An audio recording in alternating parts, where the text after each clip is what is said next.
cohesive community, all of these things. And these are things that we've all signed up to as a nation.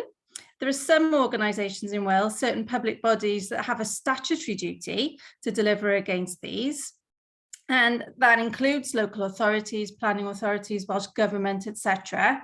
And those organisations have to have goals and objectives and steps which show how they're going to be achieving all of these wellbeing goals.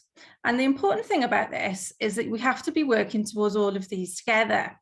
And that's having an influence on things like planning policy in Wales. So we can't be doing work in one space around a prosperous Wales if over here that work is actually detrimental to our health as a nation. Similarly, a resilient Wales is about having a resilient ecosystems with healthy biodiversity, but we have to ensure that as a globally responsible nation, we can't be protecting our own biodiversity if it's at the expense of biodiversity somewhere else in the world. So what this Act is about is finding win-win solutions which contribute to more of the goals at the same time and which don't actually cause harm or detriment to any of the others. And the way that we do that, if we can just get to the next slide, is with what's called the 5 ways of working, which some of you are hopefully familiar with, and these are set out in the Wellbeing Act. And these are principles, ways of working, common sense things, which all public bodies need to show that they're doing when they're making any decisions.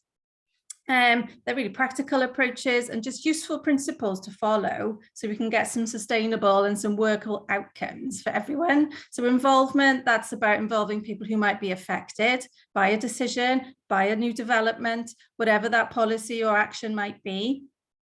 Integration is about looking at where what you're doing might affect actually a different area, a different place, a different piece of work. And then collaboration is about working with others so you can actually try and develop those, co-produce and work together and develop those win-wins. And then we have long-term and prevention. And these 2 ways of working are looking ahead. They're looking at making sure that what we do now also will work for people in the future, that we're not making it impossible for people to meet their needs by meeting our own needs now.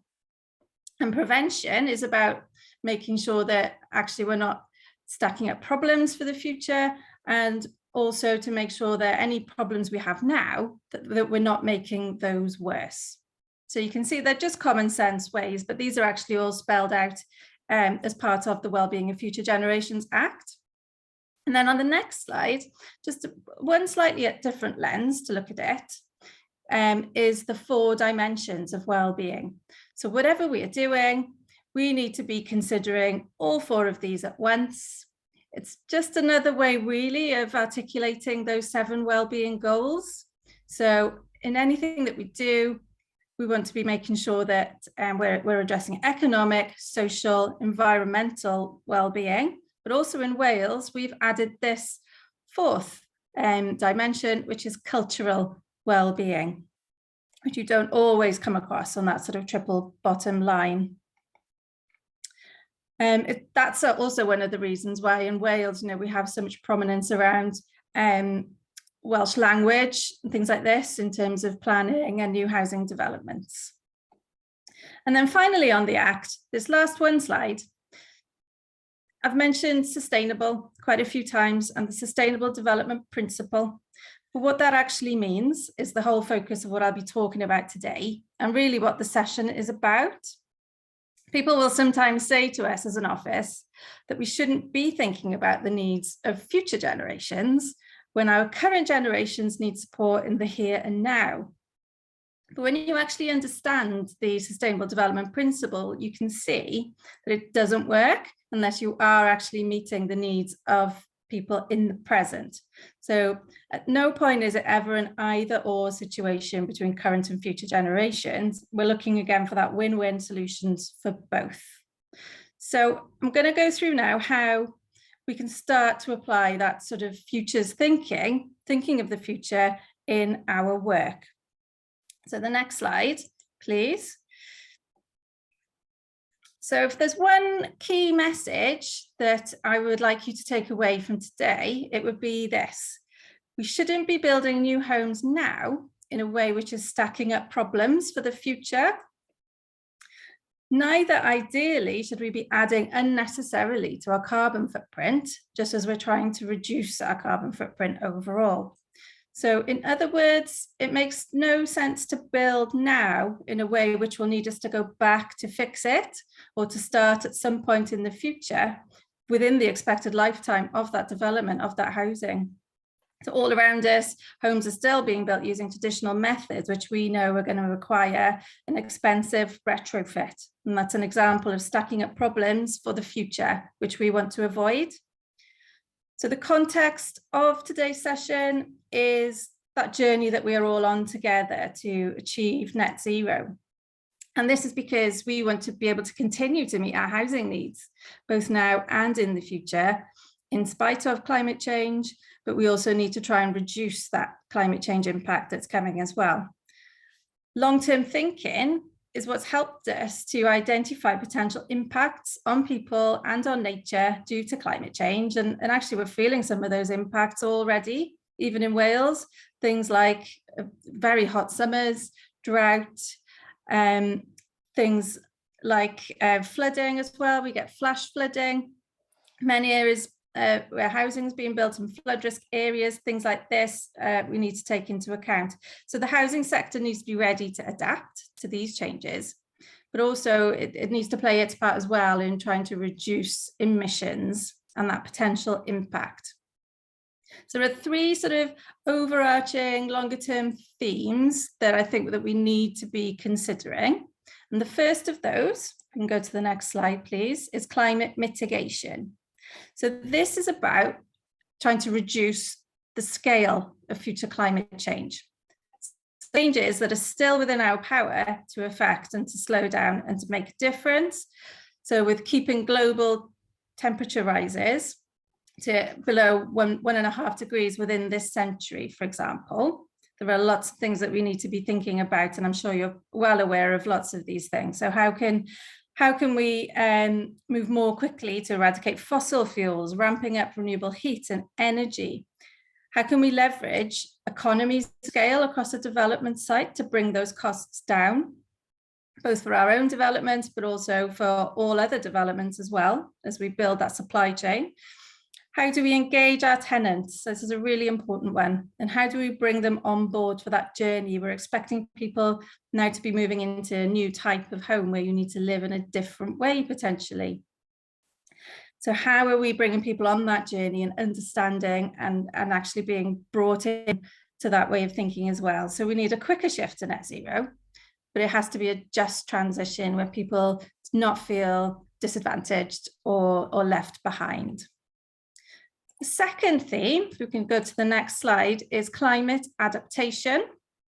And this is about how we try to reduce how much we're feeling the impact of that climate change that's already in train. So thinking about those hotter summers, both inside the home, outside the home, rainfall, etc. So are we thinking in terms of putting in now green infrastructure so that temperatures going forward, as they're getting hotter and hotter, we're helping to keep down temperatures in our public spaces using tree canopy cover, for instance, or using green roofs. And things like with housing, things like windows, ventilation, that need to really cool our homes in future, not just thinking about heating them during the winter. Again, as I mentioned as well, where are we building? You know, is that area of land a floodplain, or is there a risk that it might be one in the next 10, 20, 30 years? So we're in a position now where we can plan to reduce how people are being affected by the changes that are coming in our climate. Those changes, there are some that are coming now, whether we like it or not, because of our actions over the past few, however long, decades. And then the third theme, just to raise, is around nature restoration. Now this has to go hand in hand with our net zero aims. We can't just push ahead to net zero without blinkers on, no matter what the cost. So we depend on having a regenerative landscape with biodiversity, with healthy soil, with abundant pollinators, clean water, clean air, all of these things. So as land managers, how can you help to reverse the current decline that we're seeing in biodiversity, and actually to go further and help to restore habitat, to bring back some of these desperately declining numbers of insects, birds, mammals and fish as well. Some of the river quality in Wales now is a hot topic, and there are some big, strong connections there to housing development as well. And this is a mindset shift that's needed across all sectors, not just in housing.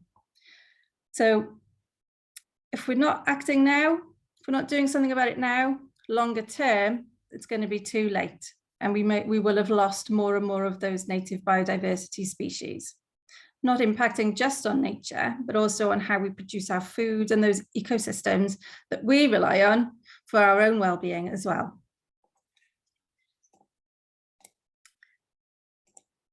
So just to go through now on the next slide, please, some of the benefits of thinking longer term. I'm just going to go through these, and then I'm just going to, after this, take you through some approaches of how to do this.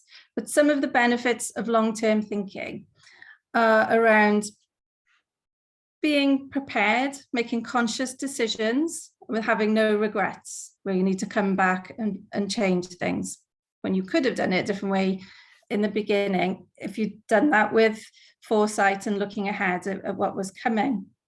At the moment, we do have to do a lot of firefighting. We do have one crisis after another in recent years, but it's really important at the same time that we make incremental shifts which help us to build resilience. We don't know when the next crisis is going to hit. We don't know what that's going to be either, but we can plan and we can be prepared for the eventuality. Something like the COVID pandemic, not only was that predictable, it actually was predicted. It's been one of the top 10 global risks for a long time. So there's a lot we can do to really look at what those risks are longer term and plan and prepare for those.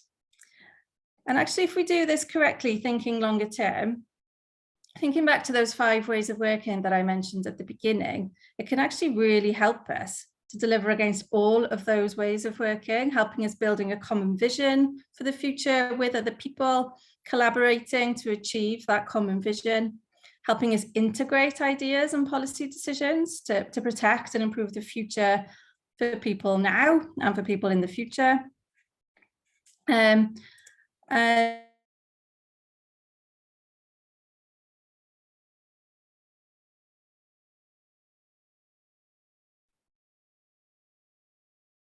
Oh, I think that Rhiannon might have just gotten disconnected.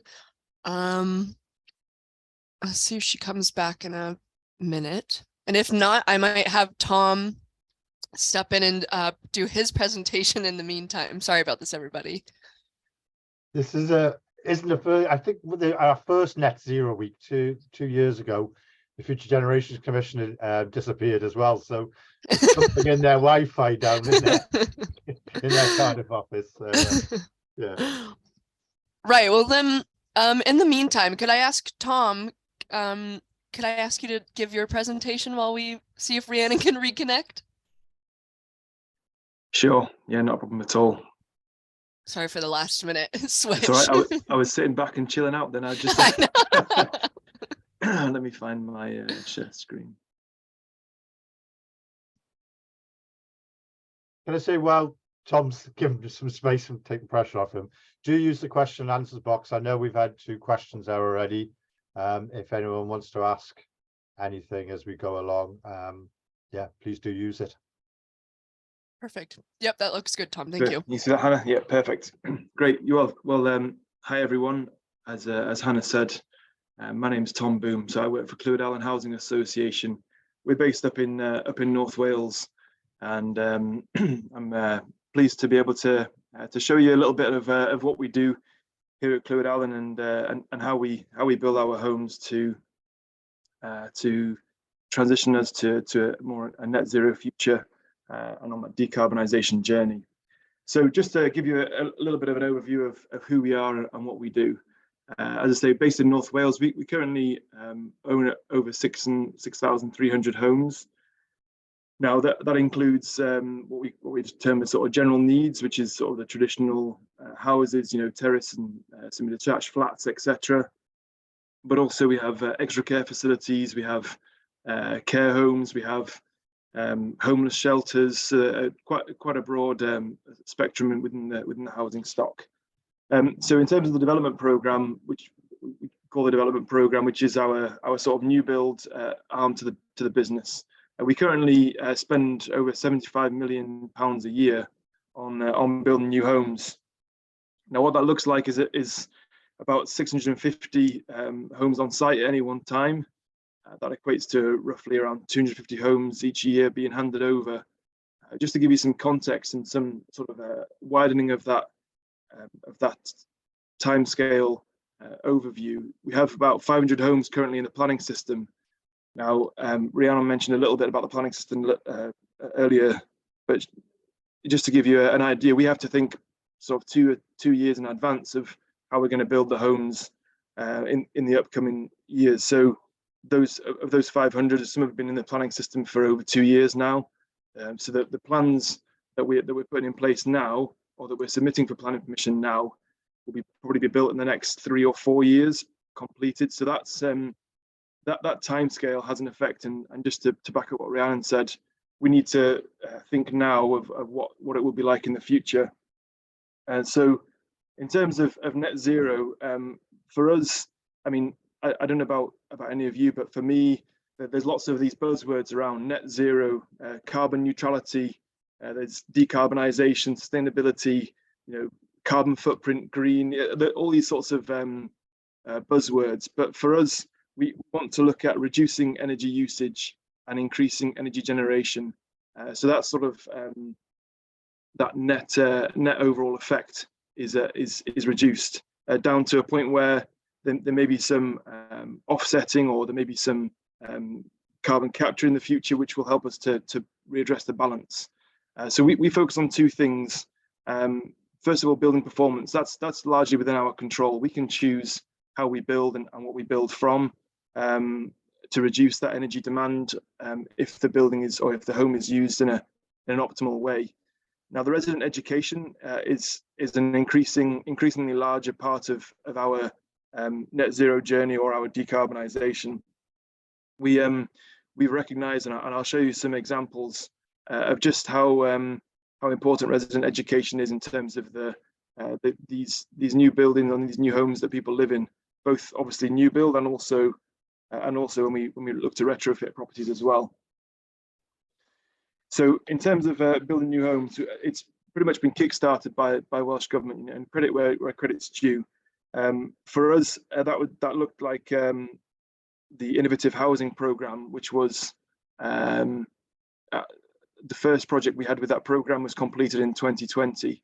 Now, again, think of those timescales. That started back in sort of late 2016 in terms of the design and the plans for that development in Llanbedr in North Wales. So when it comes to Welsh Government, we also meet the Welsh Housing Quality Standards, WHQR, the Lifetime Home Standard. So this means that all our homes have the ability to be adapted with level thresholds into the properties, door widths, etc. So you can see in that image behind, there are no steps up to the front doors.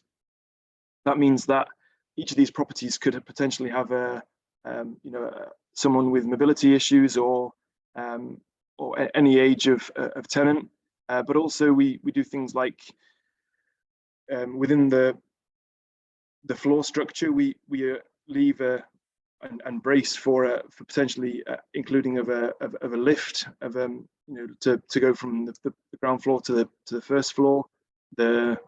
The walls, etc., are strengthened around potentially the use of a stair lift. So we're looking at someone that can live in their home no matter what their situation. We also include different archetypes of bungalows and even some flats on each scheme for the different needs of our tenants.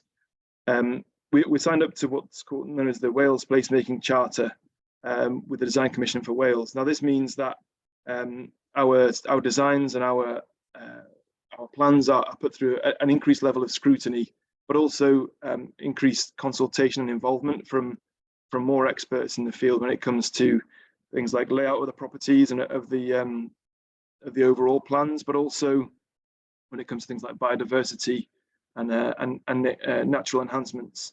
And Rhiannon was just, I think, at the point of making that very important point, that it's really important to consider the natural habitats around us. So, as I said, our ambition or our focus, our drive is to have good quality, low energy homes for all, no matter what the situation is. So, with these sort of focuses or goals that we have to build these good quality, low energy homes, there are some difficulties that arise, and I'll go into those a little bit later, especially in terms of working with contractors, ability to source materials, etc., increased costs especially. So we, like I say, we started pretty small back in 2020, or handed over in 2020, and now we just finished or just handed over last week our fifth scheme with building to these improved standards of not only WHQR, the Welsh Housing Quality requirements, but also our low carbon home. So this is a typical scheme. This is Glassdeer project down in Rhiannon. So I'll just run through a little bit of the sort of the specifications of these properties. One of the biggest things that I've been really impressed with this particular project is the locally sourced materials. So the stone that you can see of the cladding there on the properties is locally sourced, literally from within a couple of miles from the site. That's not obviously possible on every site, but particularly good on this site. When it comes to the timber frame, we worked with the contractors on this particular project. We're based down in Bala. Now the timber frames are built from Welsh timber, particularly grown in North Wales. So again, locally sourced timber particularly for the cladding and also for the internal frames. The external walls of the timber frames are fully filled with mineral wool insulation, and they have an extra wood fiber insulation board externally to improve the thermal performance of the buildings. Every effort's been made to reduce the amount of concrete on site. Obviously, concrete has quite a large carbon footprint. So what we've installed is a low volume insulated concrete raft, which basically means that the thermal envelope of the building goes around the foundations as well. Each property has a electric vehicle charging point, but also connected to solar panels and battery storage within the properties.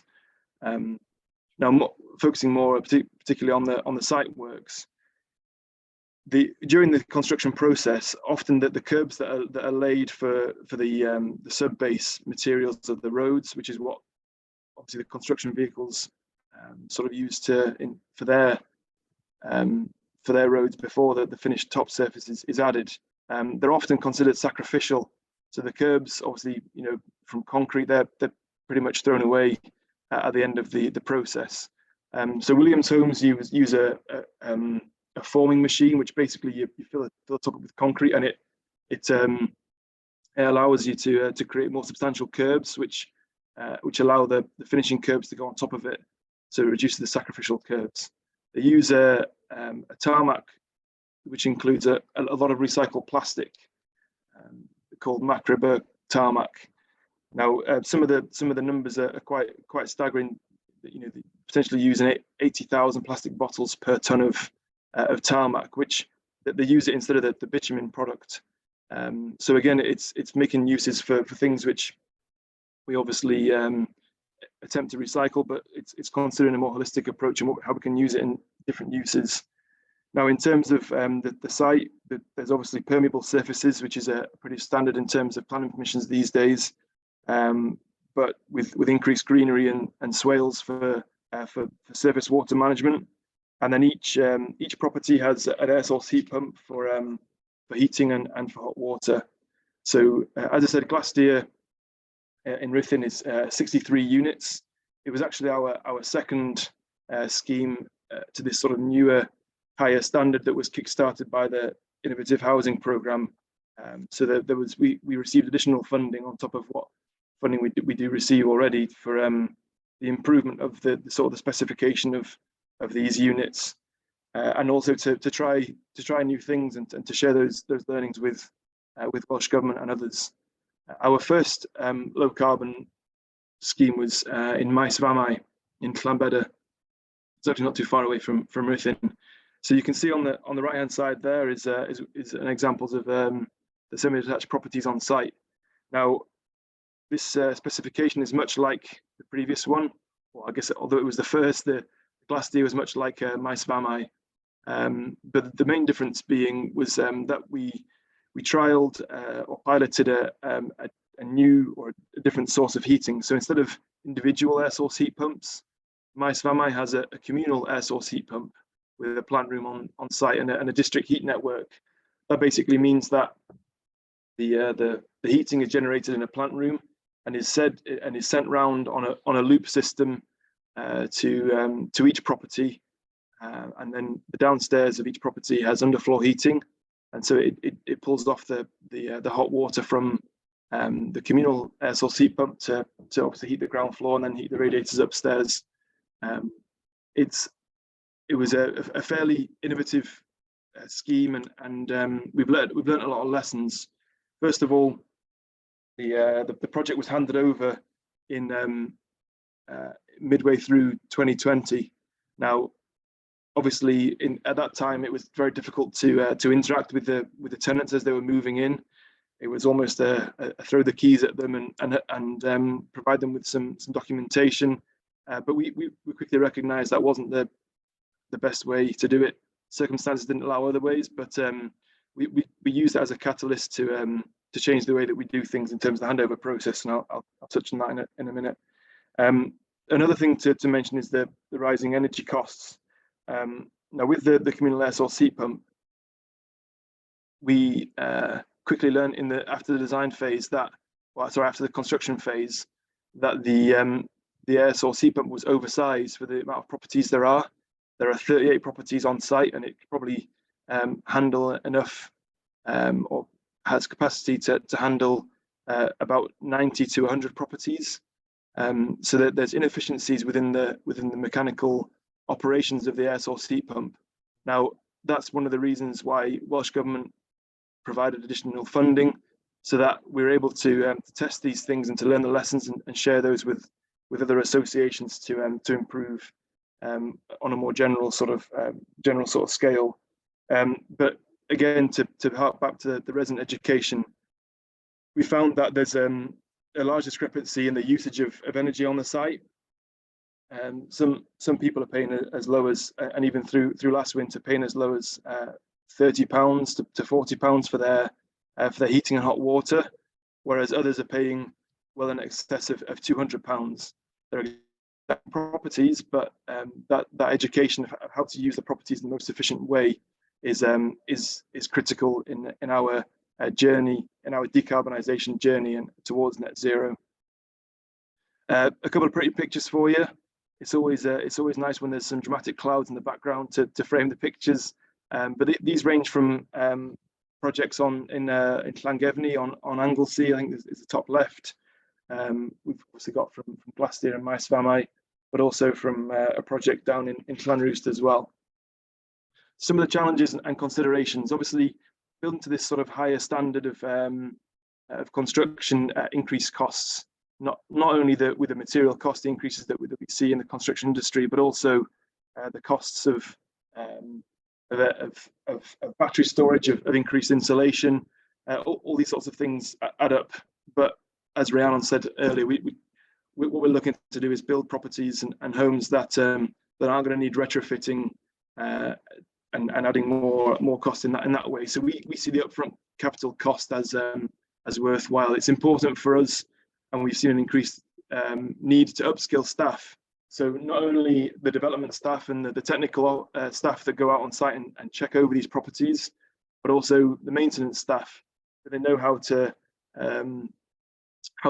install an outside tap when the envelope of the building is airtight and can't have any sort of punctures through it. It's all these sorts of things that we need to help our staff understand, finance, assets, housing officers.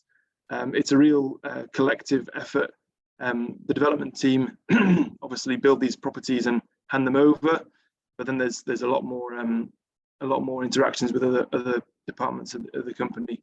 Obviously, resident education we've mentioned quite a lot, but also getting the contractors to buy into our methods of constructing. It has to be something which they want as well, because it's quite difficult to work with contractors who aren't really sold on the idea of building to a higher standard. And that does happen, but we're seeing less and less of that sort of resistance now, which is a good thing. Obviously, building materials and designs evolve and continue to be improved. As I mentioned at the beginning, this planning process and then the build process, we have to sort of keep it on top of the new things that are coming out and evolutions in these design and materials of buildings, so that we can almost future-proof what's coming. There's the balance between innovation and obviously tried and tested. I mentioned the communal air source heat pump, not really tried and tested, but if we hadn't tried it, then it would not be as beneficial for other people. So we're learning lessons that we can share with others, and that's really important as well. And it's also really important to have a plan, to know where you're heading and why. As I mentioned at the beginning about these lifetime homes, you can see Lizzie at the top there, the top left. Lizzie uses a wheelchair to move around a property, especially on the ground floor, and there was no changes needed to the property in terms of the structure.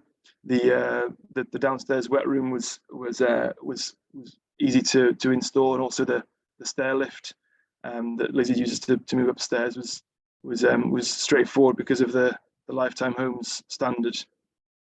And then Rose obviously has some experience with living in or using things like recycling to lower carbon footprint, but also she was quite excited at the chance of a sort of a cleaner home that with her daughter with cystic fibrosis, and she was excited to use solar panels and an air source heat pump. What we do with our residents is we have a survey just after they move in, but we also recognise that it's quite a busy time for them. So we come back after 6 weeks as well to see how they're settling in and how things are for them. And our rank of sort of question on the questionnaire, our rank of sort of dissatisfied to very satisfied. We had very good results from our recent tenant satisfaction questionnaires, and we also listened to improvements. A lot of them will say we're very satisfied, but we could have had maybe more information about our solar panels, or we could have had some more instruction on how to use the air source heat pump controls. And so we listen to that, and we look at what we can do to improve these processes. I won't go through all of these in the interest of time, but one of the largest things that we recognised, as I mentioned, was this handover. Now we're very keen to improve the resident experience, and because it not only helps them, but it helps us to use, or helps the home to be used in the best way. It's all very well and good having an energy efficient home, but if it's not used in the correct way, as I mentioned, with the discrepancy in bills at Maesvamai, it's plain to see that we need to improve our education and helping residents where they need it. We recognise that this handover process wasn't ideal, so we moved one of the housing officers who had a particular interest in these sorts of low carbon technologies and development. And Lisa now works in the development team. She advises us in terms of the build process, but also the handover and the tenancy has much improved. We have better links with the housing team, but also better information that we provide to tenants in a multiple forms, like letters or brochures and videos a lot of them have sort of step-by-step guides in picture form, and also setting up almost like a helpline people can call if they have issues. Yeah, we like I say, rushing the handover down in Llanbedr, the last 3 years, over 76% of the defects have been from Llanbedr. So it's just trying to get things done quickly doesn't always help in the long run.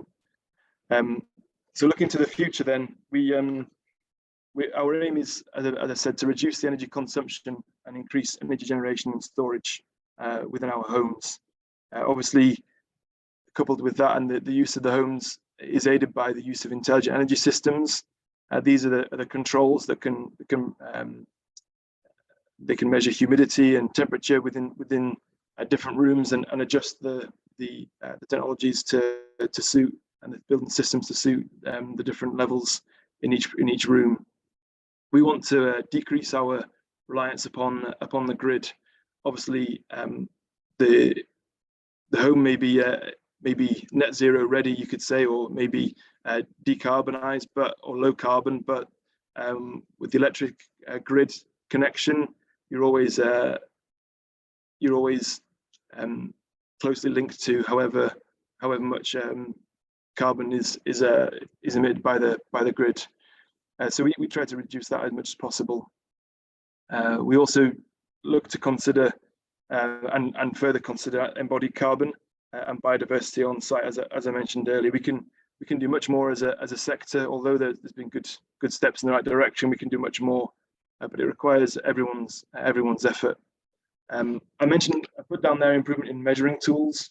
Things like an EPC has a use, but also is quite outdated in terms of it doesn't recognize more up-to-date technologies in homes, and it's not often a good enough measurement for low carbon builds. And to top it all off, when looking to the future, our residents are key to the process, and we need to keep on improving the processes and the education and bringing residents along on that journey as we continue to build to the standard and improve the standard.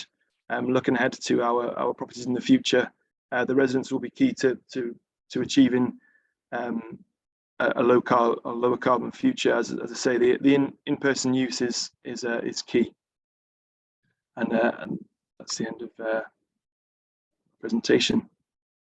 Great, thank you so much, Tom. That was really fascinating. We already have a ton of questions from your presentation that we'll get to at the end.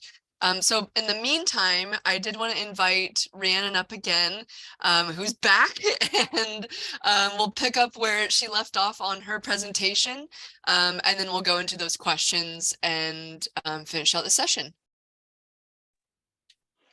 Thank you, Hannah. I'm so sorry, but my tech is absolutely useless. I've just rejoined on my mobile phone handset. That's okay. So hopefully I'll stay on screen this time. Yeah, let me get the so where was I when I dropped out?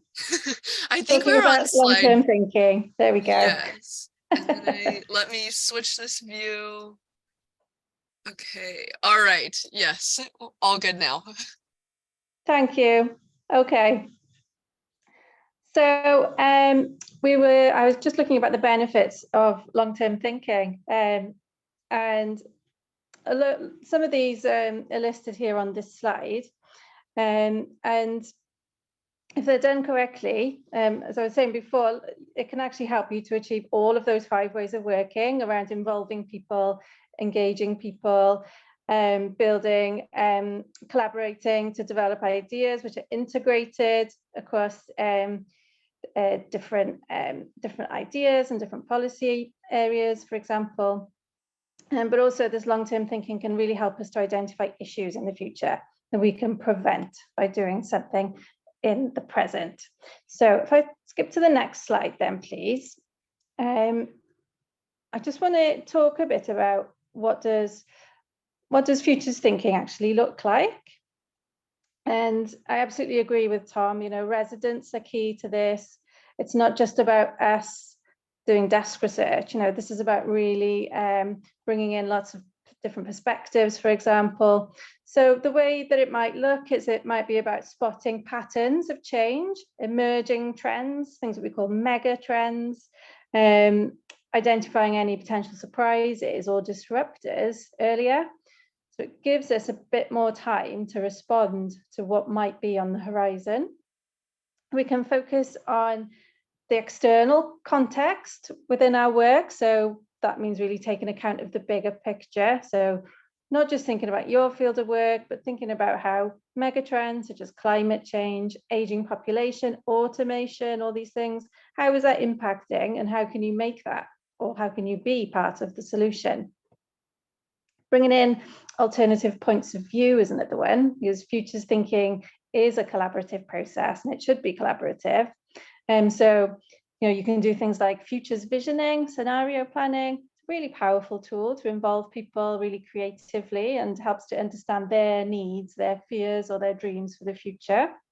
So you can create a narrative based on the evidence potentially, but also you can be looking at multiple versions of the future. So there's no one version of the future, but there are lots of multiple possibilities. So I'm going to talk you through now just a few tools and exercises, so things that you can do with your tenants, with your staff, with your board, even with the local community. So you can begin to create a shared vision, so you can bring everyone on that journey. And this really is about how to engage people in really creative ways. So the first one of these, if we can move to the next slide, is something called the 3 horizons model, which is definitely gaining in popularity. I do see this a lot more around the place now, and people talking about horizons. And what this looks at is the dominant way of doing things now and what might become the dominant way of doing things. So horizon 1 is that red line. Right now, that's the dominant way of doing things. It's the current situation. But the fact that we're looking at it means that it's likely that that's going to need to adapt or change. It could be that that's already failing as a way of working. So you can see that that red line, it declines over time and drops off. Horizon 3 is the green line. And what that shows us is that's the way we want things to be in the future. So you can see that being low at the moment, not many people doing it, if at all. But in future, that's where we expect, that's how we'll be working. And then horizon 2, that's the things that we can do which will push us from horizon 1 to horizon 3. So horizon 2 are innovations, ideas, initiatives that move us from what we're doing now to where we want to be. So from horizon 1 to horizon 3. But just be mindful with those things because they can be deceptive. Some things which we think are pushing us forward are actually not really taking us where we want to go. They might actually just be propping up the status quo, making the current a bit better, but doesn't really push us forward. So there's an example of this, if we want to put this model into practice, is if we think about listening to music on the go. So our horizon 3 is we want to be able to listen to any music, anywhere, at any time. And going back a couple of decades, it was great. We had CD Walkmans. That was the solution that we needed. It worked. We could take it with us on the go. But actually, it was a bit cumbersome. Discs were a bit big. They could get scratched. So a new initiative came out, which was mini discs. And that was great. They were stronger. They were smaller, easier to carry. But actually, when you look at it, it didn't actually move us forward. Mini discs did the same thing as CDs did. But then we saw the arrival of the iPod. Now the iPod could store thousands of songs on one device. So now you're seeing we're actually moving to a different way of doing things. So we're moving from that horizon 1 to horizon 2, and then the iPod is what you'd call a horizon 2 positive because it's pushing us forward. But actually what it's really driving us towards is our horizon 3, which is anywhere, anytime music, and the arrival of music streaming. So Spotify, things like this, that's the horizon 3. So that's just an example to show you how you might think that something is moving you forward, but actually it's not really changing the status quo that much. So it's just a way of thinking more creatively about some of the initiatives that we're thinking about now and actually taking a good look at those, will they push you forward to where you want to be, or actually are they just propping up the current way of doing things? Okay, so the next slide, very simple, this one. I'm sure you've all heard about this one, horizon scanning. So this is something which is just, again, about gathering lots of views, collecting lots of information. And there are lots of different steps you can go through to do horizon scanning. Public Health Wales have worked with us to produce some information on this. You can access it by clicking on the slide where it says horizon scanning.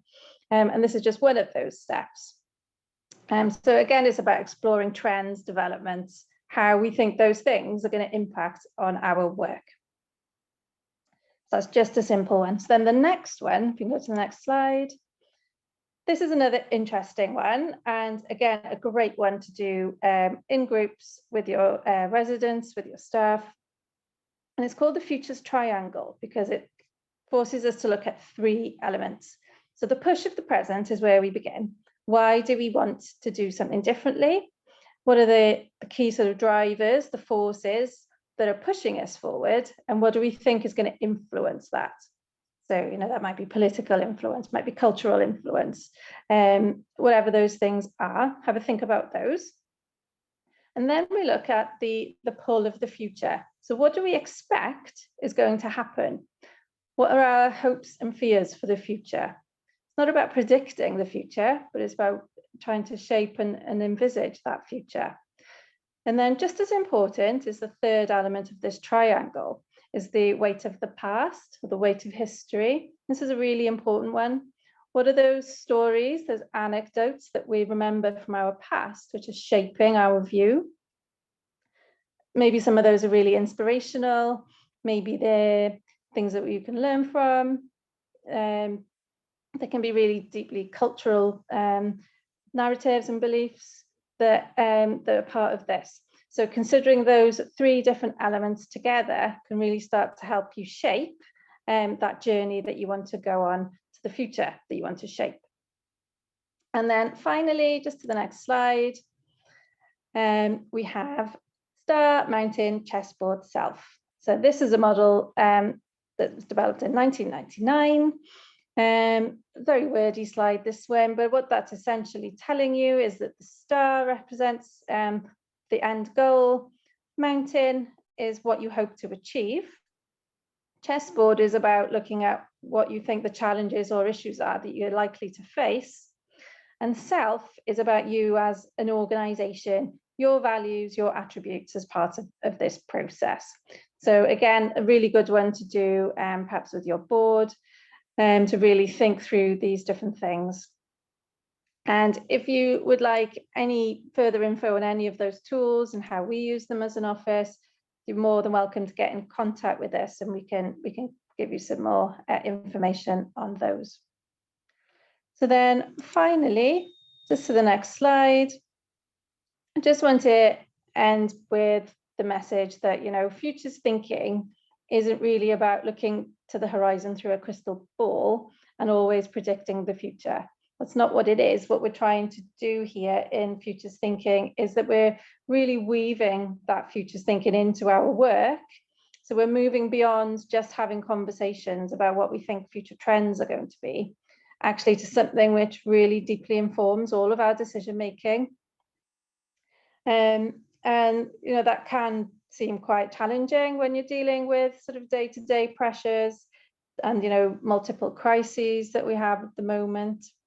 Who can say what's going to happen even tomorrow? It's impossible to predict, isn't it? But when we think about it on a more personal level, it's actually really instinctive for us to think in that way. We make decisions about what we know from the past, our present environment, what we might want to change about that, and our hopes and fears for the future. Even decisions such as whether we take an umbrella out with us that day, those decisions come from that thinking. And actually, some of the predictions that we will have seen in the past about what the future was going to look like, right now, we could laugh at those probably. Those predictions were wrong, but the important part is that by going through that process of imagining the future, what that does is it helps to build our imagination and our ability to be flexible and to adapt when things do change, rather than being fixed in a certain way of doing things. So it helps us to move forward. And whilst it's not about being perfect, what it is about being prepared.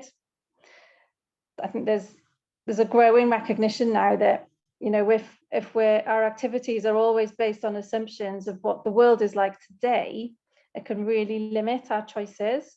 And that actually then puts us in a position where we're constantly responding to change, rather than being part of shaping the change that we want to see, and those conditions, creating those conditions that we want to achieve. So we've all got the power to create that future that we want, but the important first step is to think together, you know, with all of your stakeholders, what is that future that you want? What is going to take us in that direction rather than holding us back? Thank you.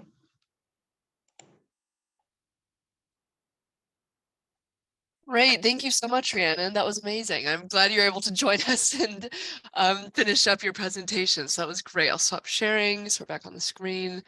There we go. And it looks like we have tons of questions in the Q&A. I haven't had a chance yet to look them over. I don't know if David, you have. I could start if you want. So Oh, we there's a can't whole hear you. mixture Oh, there you are. of jump between the two of you. Rhiannon, I know you've just pausing for breath, but one of the first questions we had at the beginning was from Reese Wilson around, you say there's houses being built now that will need later retrofit. What powers does the Commissioner have to stop this happening going forward if they don't meet the future generations objectives? That's a really interesting question. I mean, the Commissioner is quite limited in terms of powers.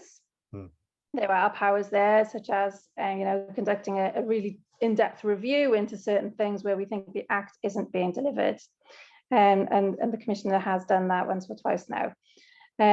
Where we really have the most influence is in providing advice, guidance, and support, and actually really challenging public bodies to think differently, and, you know, to do things in a different way. So, for instance, we would influence planning policy in Wales.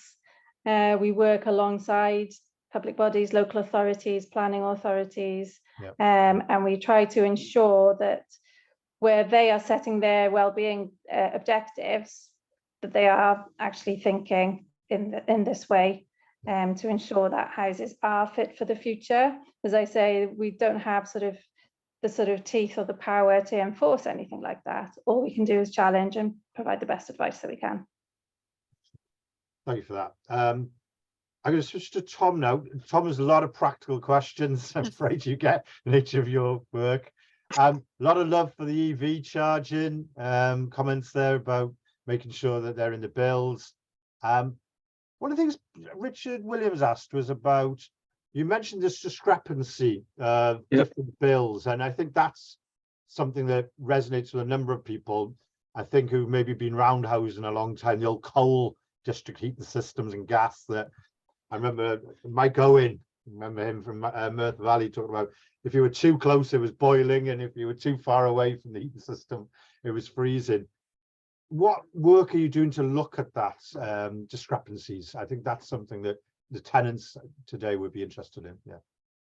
Yeah, so we I was just replying to one of the other questions as well about the wasted energy. We currently have a project underway with measuring and looking at what we can do with that wasted energy, but it's not the case that number 38, you know, it's colder at number 38 than number 1 because of the distance traveled, because each property has that heat interface unit at the point of the property. But what we're looking at doing, and it's pretty clear to us that it's more to do with residents' usage of the property. Like I say, it's underfloor heating on the downstairs, which is, I don't know if anyone's ever used it, but it's a different way of heating your home. It's not like you can say, oh, I'm a bit chilly, I'll put the heating on and I feel warmer. You have to almost like plan it in advance. And so the most difficult thing we face with helping with those discrepancies is the engagement with the residents, to sort of saying, can you explain your lifestyle and how you live in your home? So we found people are quite protective of that. But when we sort of, it's not really dangling a carrot, but when we sort of explain that there are ways which we can reduce the energy bills of the properties, they're often more inclined to open up. But some of them say, well, I like my house warm, so I leave the heating on all the time. And that's what I mean about we can only do so much with the building performance, and then it's up to the occupant, whether it's private landlords or private homeowners. It's also it's the occupier's choice, and if those are our residents, we want to help them be more informed, but ultimately it's their choice how they live in their home. Yeah, no, I agree. I think as long as it's technically all working fine, which you've got those sensors in and stuff, and you've got a IES in there as well, intelligent energy system, so you can monitor, I assume, the performance of the heat pump and things like that. Is it? Yeah, and what we try and encourage is that this IES device isn't just for our benefit or for Welsh Government to see energy performance, of course anonymized sort of data, but it's for the residents to use to help themselves as well, rather than it just being, oh, this is for us. It's actually, this will help you make more informed decisions about your energy use. Yeah. So I'm going to bunch Vicky Shenton's questions into two. Sorry, I will come back to you, Rhiannon. There's a couple of technical questions here for people. She's asking around that tenant education, so one is around that time scale between you site being finished and the moving in. How long do you support tenants before you transfer them to business as usual as well? There's a couple there, and also just how you educate the tenants, because these are new technologies. Heat pump, I know they're not new, but heat pumps, mechanical heat recovery, all these sort of things, PV, the education process required. I think there's a couple of questions there. Yeah, so when we say handover, it seems black and white, like handover on that day and then the tenant moves in, but it's actually quite a transient process. So what happens is we will complete our snagging of the build process, and then when we're happy with the sort of the standard of the build and the quality, the contractor issues what's called a 28-day notice.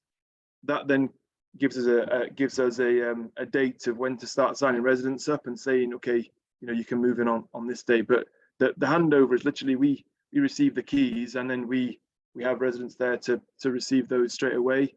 But those 28 days, and even before that, we'll do things like community engagement events. So the residents will be lined up for those properties well in advance, and they'll be able to attend an event where they can come and see the technology, see the controls, ask questions, have a presentation on what is. Obviously, we don't get 100% of the residents who are going to be moving in come into those, but then on the leading up to it in those 28 days, obviously it's a pretty much safe site and it's fairly clean.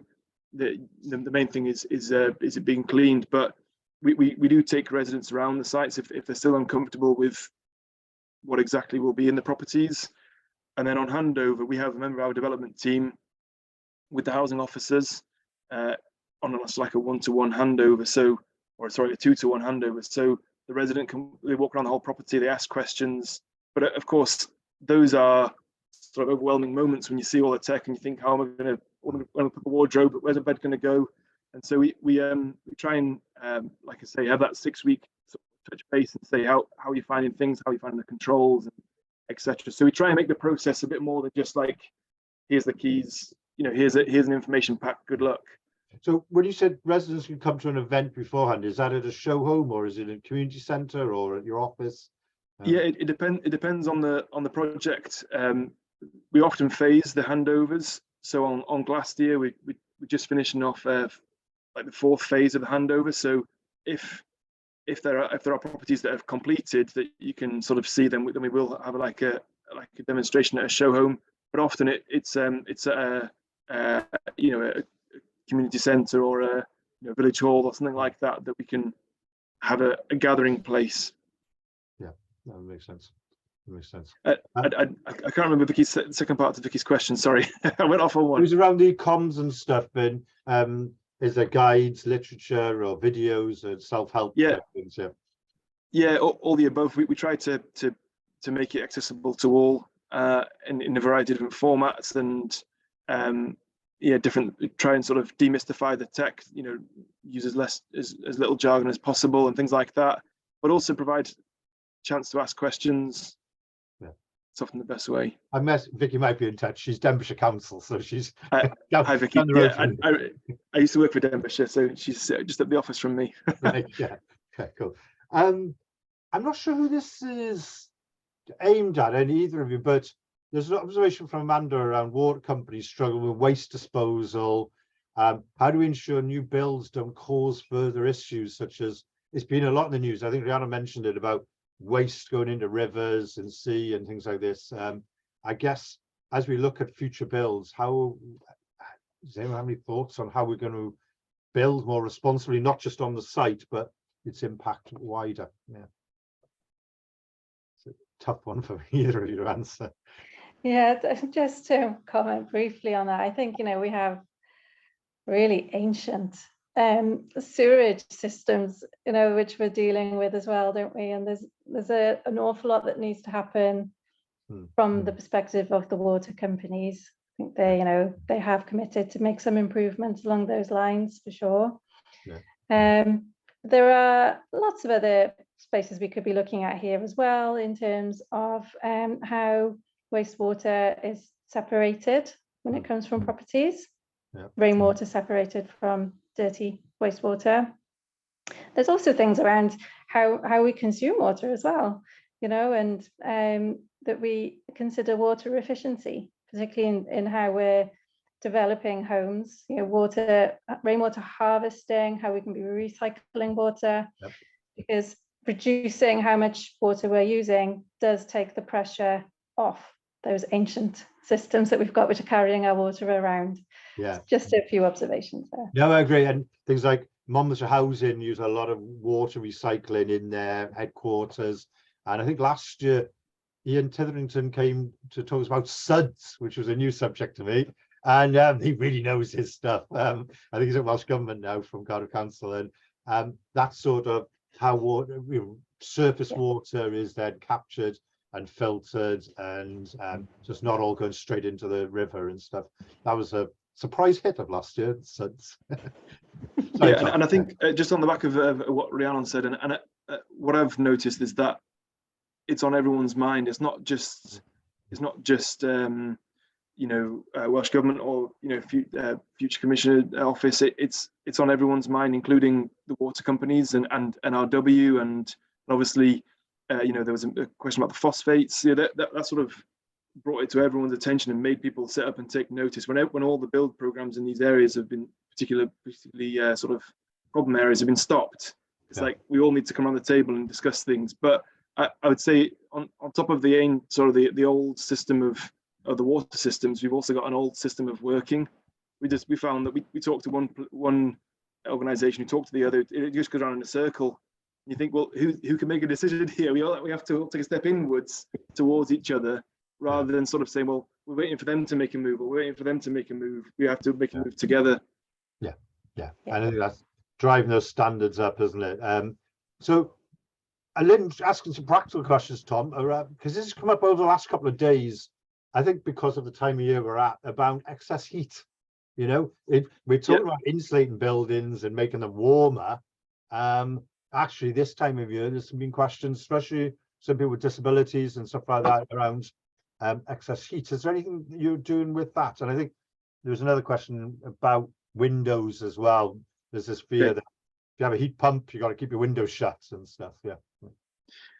Yeah. So when it comes to overheating, we haven't had any reports of overheating, because what we look at in the design process is thermal mass and how heat is regulated. So you know, what we attempt to do, I know that it's not the same principle as like a traditional, like an old stone building where it's got a large thermal mass, so it's cooler in the summer and you know, essentially keeps the heat with that thermal mass in the winter. But it's something which is designed and modeled and carefully considered, especially when we have those sort of temperature probes in the with the intelligent energy systems.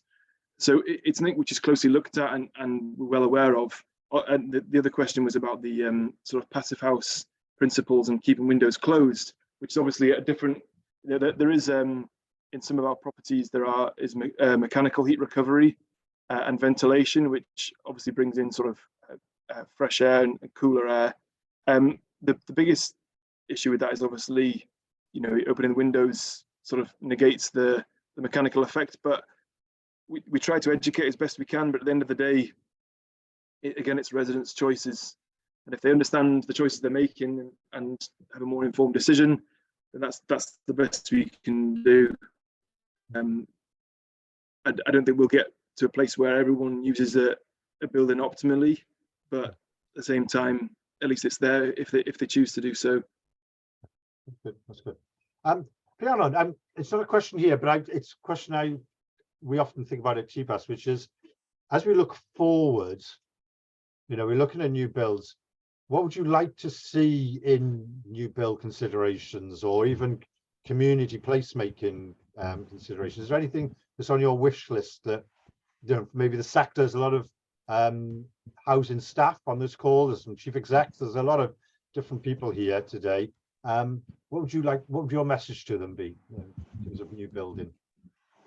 Well, I think the key message for me is to actually decide where we're headed and actually go with it, run with it. Okay. Thinking about things like which technologies we're going to be using in homes. Great to see so much about heat pumps being talked about today. The supply chain is a real problem in terms of building decarbonised homes, and in some sense the industry doesn't yet have the confidence to invest in skills and training and the ability to provide the manufacturing base, the installation and maintenance roles that are involved. Even with heat pumps, it's anecdotally very tricky to get a maintenance engineer to look at things like that. So I think we really need to scale up and move quickly with where we think we could be headed. So we need some security, some investment, and yes, that will also need Welsh Government, making a commitment to those sorts of technologies as well. Even if further down the line we will start to adapt and innovate again, and there'll be more new technologies coming, we still need to be moving the scale. We need to be moving ahead, improving every opportunity that we have to move that dial, rather than being stuck with old ways of working, fossil fuel intensive, inefficient systems, all of these things, because we don't know where to go. So we need to make those decisions, and we need to go with it. Right. I think you're queuing up Hannah this afternoon session, Hannah, on careers quite well there, because that is is around how we're going to improve the supply chain, how we're going to make improve career opportunities within housing. Yeah. There were some figures yesterday about the reduction in the construction labor force over the last 10 years and stuff. So I think nice cue for the session this afternoon, Hannah. Tom, how are you finding the whole supply chain up in where you are? Yeah, and just to back up Rhiannon's point, I think from my view, there's a lot of good intentions, but it's almost like some people aren't really sure where to go with those intentions, how to make it into a concrete plan. And Rhiannon said, you need to have a plan of where you want to go. I always think of that Alice in Wonderland thing with the Cheshire Cat. He says, where do you want to go? He says, I don't know. Well, it doesn't matter which path you take then. Like if you have a path, a plan where you want to go, but following on from that, then the investment can come when there's more of a solid overview from where we're all heading.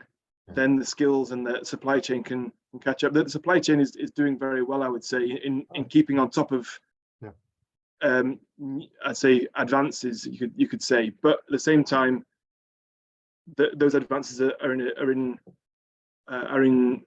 only for a small amount of the general. So if everyone started doing this at the same time, the supply chain would collapse and there'd be a skills shortage. So right now it can hold the current sort of demand, but as we look to scale and increase pace, I think it would struggle. Yeah. But yeah, investment and again a plan of where we're all heading. Because so in terms of you're using contractors and stuff, we heard some presentations yesterday where they talked about, I think it was Pobble and Penderry, training people, apprentices up and stuff like that as part of their work. I think it was 8 apprentices. It's a big project, mind. Is that something you're using as well? Yeah, it's a big part of the the contractors' emphasis, and so I look after the retrofit side of things as well. And again, that's a whole other conversation about skills shortage and a plan moving forward. But I would say that the supply chain in North Wales is where we work it responds well. There's a lot of appetite to be involved in these things, but some of it's like the direction of, well, what do we need to be involved in? What should we train our staff or our workers, or how do we react to something? But they're not sure which way to go. So there is a little bit of like a hesitancy and to commit to something too long term. Yeah. And I guess, Rhiannon, that fits into your horizons planning, isn't it? The different steps, because it's one thing to turn plumbers into heat pump, but there's actually some new technologies that need step change and need different strategies for, don't they? And I noticed there was some comments there, someone liking the horizon planning. It's clearly hit Reese Wilson there liking it. They can follow up with you. Did you say at the end of your presentation with more information on that, and we can presumably share the slides as well on that? That'd be good. Richard Williams, I don't know whether it's aimed at anyone here, but it's more, he's asking around putting ethanol and petrol, hydrogen and natural gas. Are they examples of Horizon 2? I'm going to answer this first, Richard. I have a problem with hydrogen at the moment, where it's in terms of where it's sourced from. So unless that's green hydrogen, putting, I think, grey hydrogen into natural gas and stuff, that almost feels like a step backwards rather than a step forward. It's just, I think the hydrogen debate is one that splits everyone a bit Marmite at the moment. I don't know if either of you have got a view on it. I won't put you on the spot on that one. I think it's from conversations I've been involved with, I think it's leaning towards industrial use more than residential at the moment. I think that's down to do with the production process, which, as you say, the grey production process is carbon intensive itself, so it's arguably worse than the gas in the first place. Yeah, even though we're surrounded by water, it's actually a really difficult process to produce that hydrogen. So that's a little way off, I think, at the moment from being rolled out at scale in domestic. Yeah. Are you looking, Tom, at anything on hydrogen at homes? Not correct. Well, only the sort of hydrogen ready boilers, which is pretty commonplace these days. But I like what Rhiannon said about moving the needle, or making that little bit of change, and I see it as an attempt to move the needle. And it may be that I quite like the sort of Horizon 2 example, because then something else might iterate on top of that, which will improve the process, or you said about green hydrogen, make it more sustainable. But the principle of that Rhiannon used about having music on the go, the mini display didn't hang around for very long. It then became the the MP3 or the iPod. So it went from something which tried, but then it was able to accelerate in a good way. So I do think we haven't hit that sort of Horizon 3 yet. No, definitely not. And sometimes you might not get the Horizon 3 without trying the Horizon 2 stuff, which then actually realize what you're missing, what needs to actually change. That's good. I can't believe we've actually got to day 3 without anyone mentioning the artificial grass, and they've gone in anonymously on this. There was a couple of weeks ago the mention of maybe a potential ban on artificial grass and heat and temperature, the carbon. And there was a backtrack, I think, last week, wasn't there, on it? So do you two have a view on it? Should the artificial grass be banned in social housing? Well, I think if you look behind the reasons of artificial grass, it's because, well, this is my opinion, because I have considered it. I don't have it, just to FYI, but it's to lessen the demand, or to make it easier And that's the way that we live nowadays, isn't it? You know, we can order food from a screen in front of us rather than having to go out and buy. We can, you know, you can do so much with so much sort of comfort and ease. And I think to spin it into the energy sort of conversations, I think those sorts of things we need to look at in terms of, you know, there's lots of controls for the heat pump, for the IES, for the hot water tank, for this, for that. I think we need to simplify things to make it easier to use. I think artificial grass is one of you know, it's a product of people trying to make things easy for themselves, and if they want green grass to look out on, albeit artificial, that's what they're trying to achieve. So, you know, coming back from that, I think you make things more simple for residents, and it's more attractive to them. I'm not going to weigh on the argument whether it should be banned, though. Rhiannon, are you going to go? I do have a bit of an opinion. I'm not a particular fan of artificial grass. Yeah. It's plastic, so it's coming from oil. So it's starting off as not the greatest product. But I think, you know, what it actually is covering up is the fact that we've concreted over the garden.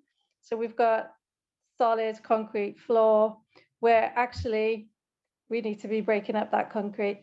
You know, rainwater needs to be soaking into the ground. Solid driveways, solid gardens, that's massively contributing to water runoff and flooding and all these other sorts of issues.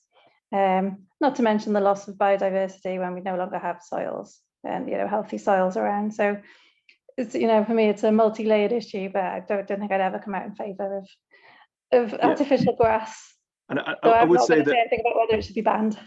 Yeah, I would say that it's definitely decreases the amount, you know, the biodiversity, etc. And Rhiannon mentioned sort of the embodied carbon, and there's always a conversation about, you know, batteries and the consideration of you know, in solar panels, they're coming from, where the parts coming from.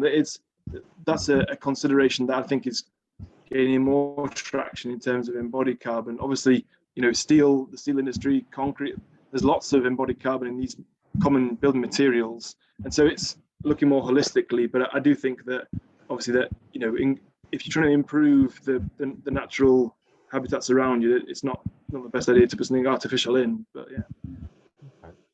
Okay. We're coming towards the end of the session. There was a quick one from Amanda. I don't know if, Tommy, you've covered that already about excessive, but I think maybe you can pick that up with her. I guess for the two of you, we're looking at future builds and stuff. Is there anything on your wish list that you would like to do?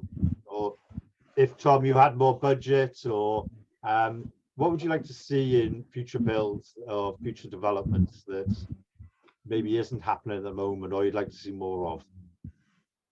That's what I'm trying to... I think one of the first thing that sprung to my mind was the amount of properties that we can build. Of course, there are considerations in terms of you know, where and how, but I think that, you know, if you were to say you had a lot bigger budget, then I'd say building more homes, but also using these you know, the brownfield sites in, you know, in town centres and things like that. You know, you bringing sort of some sustainable future in terms of those sites. But in my mind, with my retrofit hat on as well, there's a massive piece of work to do in terms of retrofitting existing properties, and I think that new builds are on the right path, but retrofit has a long way to go because there's so many different needs for different properties. So I think that more of these low carbon properties, but also more budget or more possibilities to retrofit as well. Yeah. I think, Rhiannon, is there anything you want to say? Or yeah, I think two things for me. One thing, I think there's some brilliant stuff going on in social housing, especially around the retrofit side of things, and I would love to see that being rolled out to the 10 years beyond social housing, and hopefully we will start to see that in the next few years. But I think for me personally, what I would love to see is more biophilic design being introduced, particularly around build. So that's this concept that, you know, you're integrating nature, greenery, living plants as much as possible into the design, into the planning process. in Singapore, there are some planning rules around, minimum number of trees and plants that you have to have within a development. So I'd love to see that feature much more highly. So we move away from concrete streets. We're tracking there's a quite a big development in Swansea, as you're probably aware, in Swansea High Street there, the old Woolworths, by Pobble Group and a number of partners. And we're just waiting for it to be at a stage where we can get them on a TPAS, an event. Because I think it looks quite exciting. I follow it, past there quite regularly. It's good. Brilliant. I'll have to find out more about that. Yeah, no, we can swap notes on that. Yeah. Excellent. I think we're coming to the end. Hannah, for this. Yeah, no, I definitely think so. It's been a great session. Thanks so much, both of you, for your presentations and answering our questions and for being here today. So it's been really insightful, and I'm excited to see kind of where we go with, net zero and new builds and how that fits into the picture. So again, thank you so much for being here. Yeah, it's great. I really enjoyed it. Really enjoyed it. Welcome. Thank you for having us. And to everybody else, I'll see you at 2 p.m. Where we talk about careers. So we've kind of already primed that subject a little bit in this session, but we'll dive deeper into that at 2. So for now, everybody have a great day, and I'll see you at 2.